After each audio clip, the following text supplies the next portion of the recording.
Mo Williams has Jackson State undefeated in SWAC play. Aaron James is the new head coach at Tuskegee, and Norfolk State is pretty good at basketball, but then again, that's nothing new. Oh yeah, it's Locked On HBCU. Play my music. You are Locked On HBCU, your daily podcast covering HBCU sports. Part of the Locked On Podcast Network, your team every day.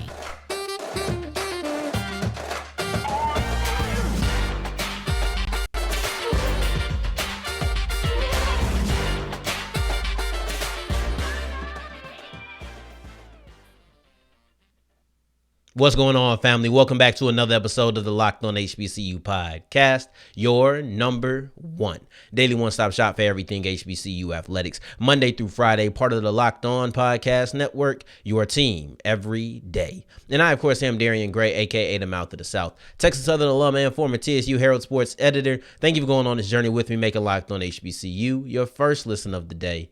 Every day. And remember, just because the mic cuts off does not mean that the journey is over. It just means it's time to follow me on Twitter at South Exclusives. Don't forget the S on the end if you're on the audio side of things. If you're on YouTube, just use your eyes and look right here at this beautiful graphic that the Locked On Podcast Network has created. They ain't do it for nothing, so somebody better start using it. But I appreciate y'all for real for making us your first listen. Now, I want to talk about Jackson State because it seems as if Mo Williams has figured it out. It seems as if Mo Williams has cracked the code and he finally has Jackson State humming. And let me not say finally. That feels a bit dramatic because it's not what I'm trying to say. Jackson State hires Mo Williams in the offseason. There was some comments about the hire and just feeling like, okay, we got to see what he does before we know how to react to this hire. And if the first 3 games of SWAC play are any indication, you should feel pretty excited about this hire because it's nice. And I remember when he won his first game at Jackson State. It was against SMU. I want to say they gave him a Gatorade bath or something in the locker room, something to celebrate.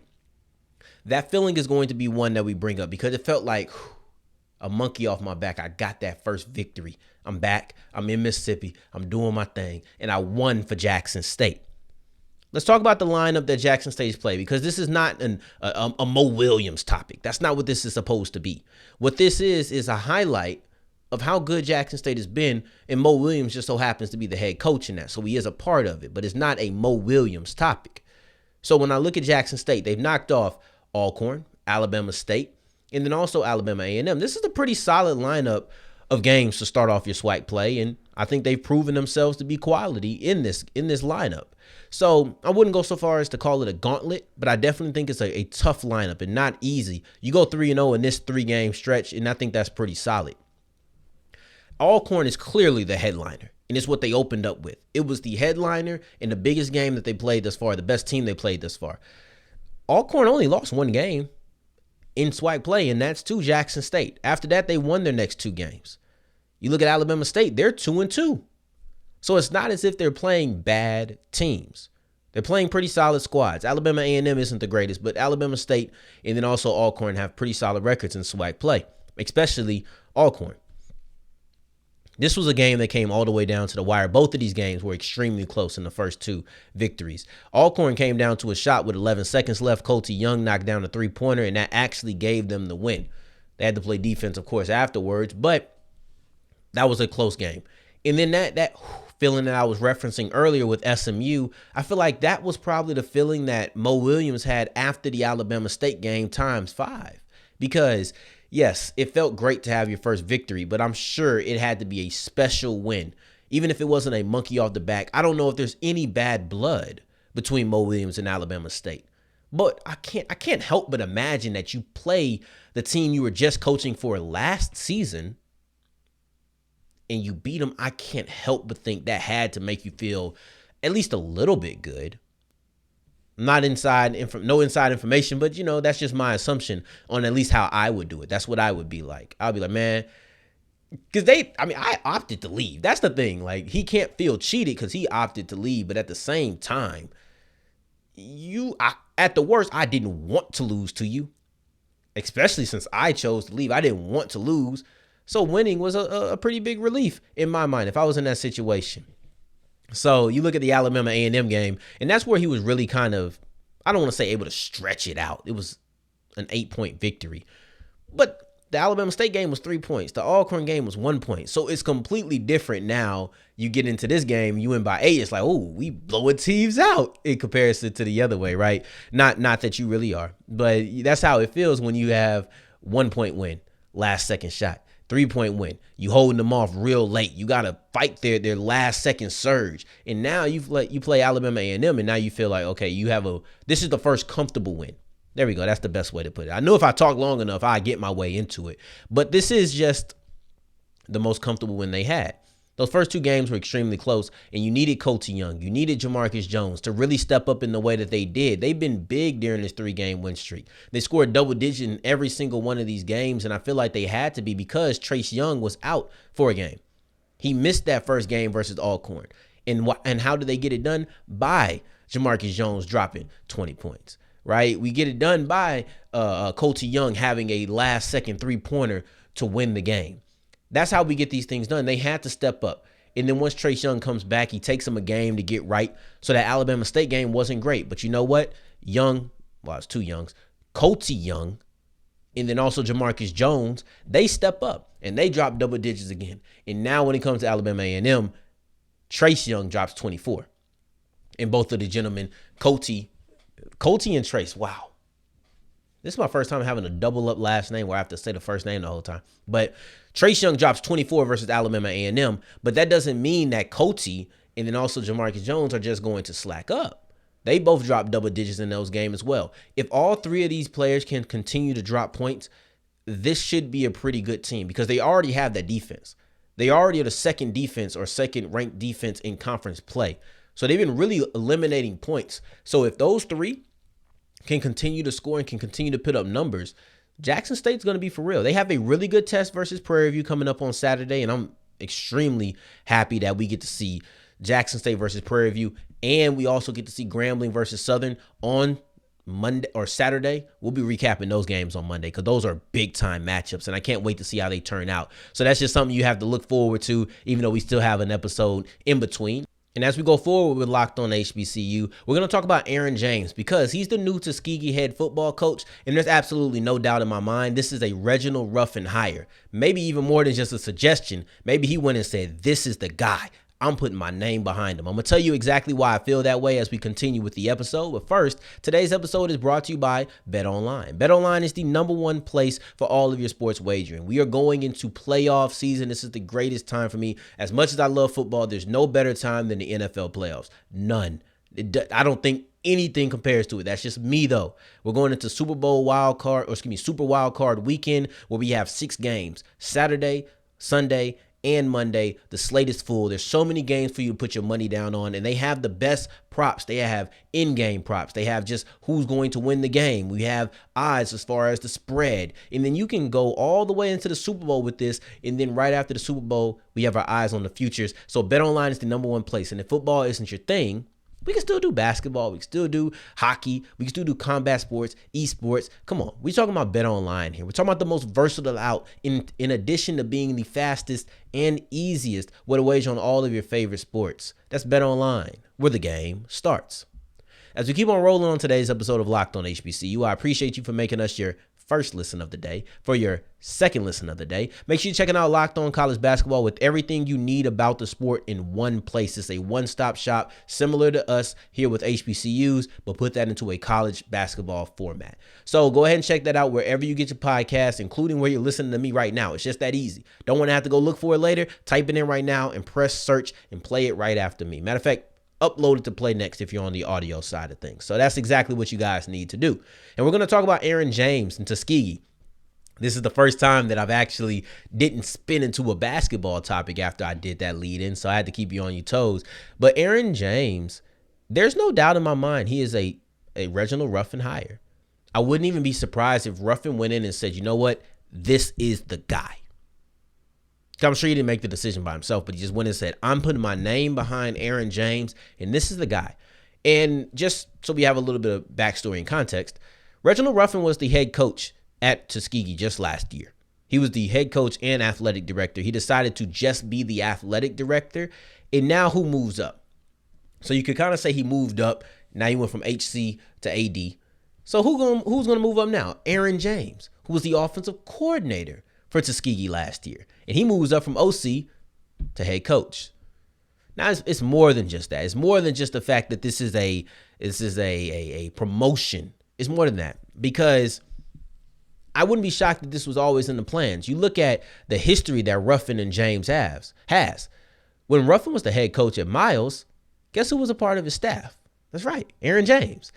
And that was when he really started to grow and he really started to blossom. He went from being a positional coach to being an offensive coordinator. He watched him grow underneath his wing. So these guys have a lot of history together. They've been working together for a long time. If there's anybody who really knows what Aaron James is about, it's probably Reginald Ruffin. If there's anybody who went in there and said, I have a lot of confidence in this guy, this is the guy to have, I believe it's Reginald Ruffin. There's no way that he wasn't at least a part of the decision. And I kind of find it hard to imagine that he wasn't a vocal part. When you work together with somebody for years, nearly a decade, and you feel like you know them, and we're talking about a head football coach, a position that you just held, why would you not recommend somebody that you trust? And even if you want to say, okay, that's kind of conspiracy theorist, or close to it, there is no way that Aaron James is this head coach at Tuskegee if Reginald Ruffin doesn't think he's ready. There's no way. Somebody who's been on your staff, we talk about references, right? You go in, you put your resume down, you got your references. Your employer or your want-to-be employer might call those references. Hey, how is the mouth of the South at work? Well, you talk up a storm. That's what you're going to do. But he gets his work done. They're going to call you references. There's an obvious reference right there. There is no way. So at the worst, he put the stamp on it. If he didn't put his name behind it, he put his okay stamp on it. And that's the lowest I'm willing to go. Because he's worked with him at Miles. He's worked with him at Tuskegee. Aaron James and Reginald Ruffin know each other very well. Very, very well. So when I say that Aaron James is a Reginald Ruffin hire, I really do mean that I think he walked in a room and said, I'm not the coach anymore. This should be your guy. Can't just demand it, but he can firmly suggest that to be the thing. And prior to him coming to Tuskegee, you saw him at Bethune-Cookman. He was there for the better year that Kamari Avery had. He was there when Kamari Avery was an All-American, a first-team All-American. So that's one thing I'm looking like, oh, okay. Well, you were there for one of the high points in this guy's career, somebody who could be an NFL prospect. I definitely will be watching him, but that's not the topic at the time.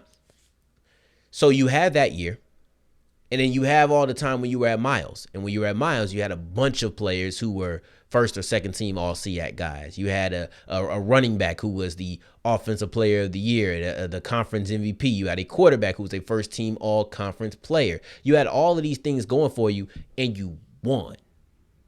You have multiple SEAC appearances. And me, I love a coach who wins. I know it always doesn't translate, or it doesn't always translate, especially because it's not your ship. You're part of the ship. You're part of the crew, but it's not your ship.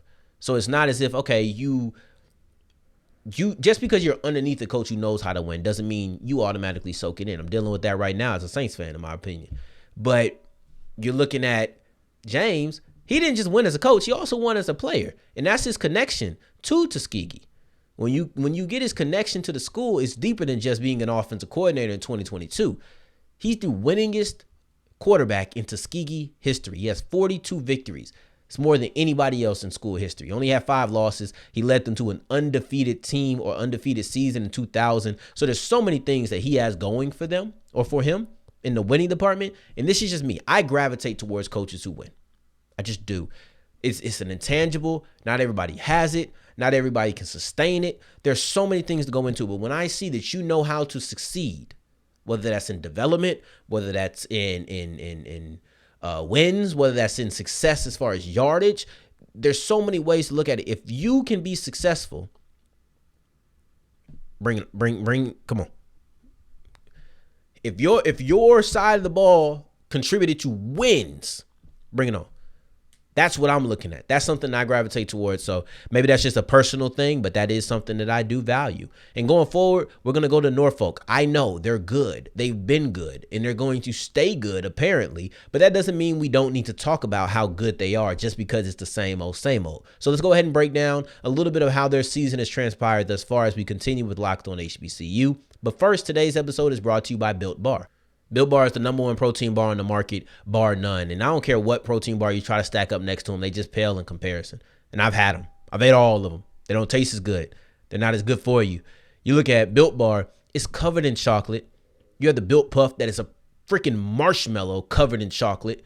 And yet they're still full of protein. Low in sugar, low in carbs, high in protein. Every single bar. I can use this at any time. I can use it to be a snack because I'm just hungry. I can use it as a protein bar before I go to work out. There's so many beneficial uses for Built Bar and so many delicious flavors. I can't imagine you not being able to find a time to eat it in a flavor to desire. You're probably going to want more. So I would suggest you get the variety pack and see which one is your favorite. You can get them at Walmart, you can get them at Sam's, or you can get them on built.com. And if you use the promo code LOCKED15, you get 15% off your offer. As we're wrapping up today's episode of Locked on HBCU, Norfolk State is still good at basketball. They're still good at basketball. That's just a fact. And we should talk about it. Norfolk State's 2 games in the conference proves 2 things, right? Because it proves, one, if you're good for too long, it gets a bit boring to people. It becomes a bit mundane. It's like, okay, we get it. Norfolk is good. There's no reason to talk about it because it's not a story. Being good for years is not a story, especially when it doesn't seem like people really felt there was much competition for them coming into the season. I didn't hear about anybody being able to knock off Norfolk. Norfolk State came back. They returned Joe Bryant. They returned Chris Bankston. There's so many good players still on this. Or you return your 2-star. As we're wrapping up today's episode of Locked on HBCU, Norfolk's last 2 games, the 2 games in the conference, to me proves 2 things. Norfolk State proves 2 things with this, and it's that, one, being good for long is quite boring. You know, I don't think there's going to be any envy. That's what I think comes with a lot of dynasties. A lot of dynasties are envied, so it leads to hate. I haven't heard anybody hating Norfolk, but I also don't hear people talking about Norfolk because they're just good. It's not new. It's been this way. It's always been this way. And Norfolk State, it's like the team, okay, we expected this. This is exactly what we expected, so why would we even talk about it? Well, they're still a good team. Maybe we need to talk about it. It's like, okay, Norfolk returns Chris Bankston and Joe Bryant. We expect them to be good. They come out and they're good.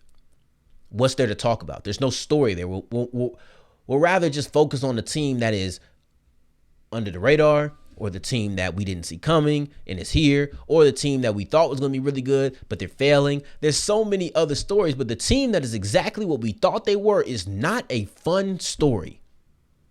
It's part of the reason teams who are bad and we knew they were going to be bad and they're still bad don't get discussed, because it's not a fun story. But I'm going to tell you here, they've been good, and we're going to talk about how they've been good, because let's not ignore it. They're one of 2 undefeated teams in the conference. And the first game was the second thing it shows me. I forgot the second thing. The second thing that it shows me is that there is such a luxury in not having to prove a thing to anybody. Because we expect them to be good, they could falter if they wanted to. Teams who are expected to be in the middle of the pack, they lose to a middle of the pack team. It's like, I don't know if they're really that good. Norfolk State loses to a middle of the pack team. I can't remember who they play on Saturday. If Norfolk State loses the game on Saturday, people are like, oh man, Norfolk State lost. They're going to give all the praise to the team that upset Norfolk State. And then they're going to say, oh, they bounced back, because you're good. You're good. It takes so long for people to say, you don't even have to prove you're good, because we expect you to be good. So now that you come out and you haven't immediately proven that to be false, we're just going to go ahead and rock with it. They don't have to go through this resume. Norfolk State could beat the worst 2 teams in the conference 5 times over as their first 10 games. And you know what? We're not going to question their strength of schedule, because we expected them to be good, and they don't have to prove anything to anybody. They don't have to prove that they're good. We already know it. They have to prove that they're not. This is the epitome of something, of a race that it's yours to lose. It's the epitome of that. So let's look at their season thus far. It's 2 games. They're in 2 games into conference play. Look at Maryland Eastern Shore. They did a great job really limiting that Norfolk offense. And that was the story to me. I knew that was going to be the case. But at the same time, Maryland Eastern Shore can't score points. So they were no match for Norfolk State. So even though you limit Norfolk, you're just not that good at scoring. But they're one of the better defenses. There's no shame in getting limited by one of the better defenses in the conference. Now you move to Delaware State, and that's a game where you have a little bit more room. You have two teams or two players who are near 20 points. Joe Bryant actually does cross that 20-point threshold. And you look at George Beal, who hit his season high of 19. This is just a team that is really good, a team that's not going to run into many games where they struggle to score like they did against Maryland Eastern Shore. And I don't care if it's mundane. I don't care if it's normal. I don't care if you see this all the time. Norfolk State is a good team. We're going to talk about it as we continue going through the season. They continue racking up victories. We are going to continue to talk about it. 2-0, 3-0, 4-0, 4-5. 5-0. It doesn't matter what it is. As long as Norfolk State is good, we're going to touch on it because it's important. Even if it's mundane, even if it's normal, even if we expect it, that doesn't make it any less real. It's still the case and it still needs to be discussed. So we're going to do that on Locked On HBCU. I appreciate you for making us your first listen of the day every day. For your second listen, check out Locked On College Basketball for everything you need around the sport in one place. Hopefully you already did type it like I told you to. Now it's time to press send and press play because I'm almost done. On tomorrow's episode, we're going to be breaking down Grambling versus Southern. This is the big-time game of the weekend. I cannot wait to see how it turns out. This is the game everybody should have their eyes on. In the meantime, in between time, if you're looking for me, you can find me on Twitter at South Exclusives. Until the next time that we hear each other, family, take care, stay blessed. Peace.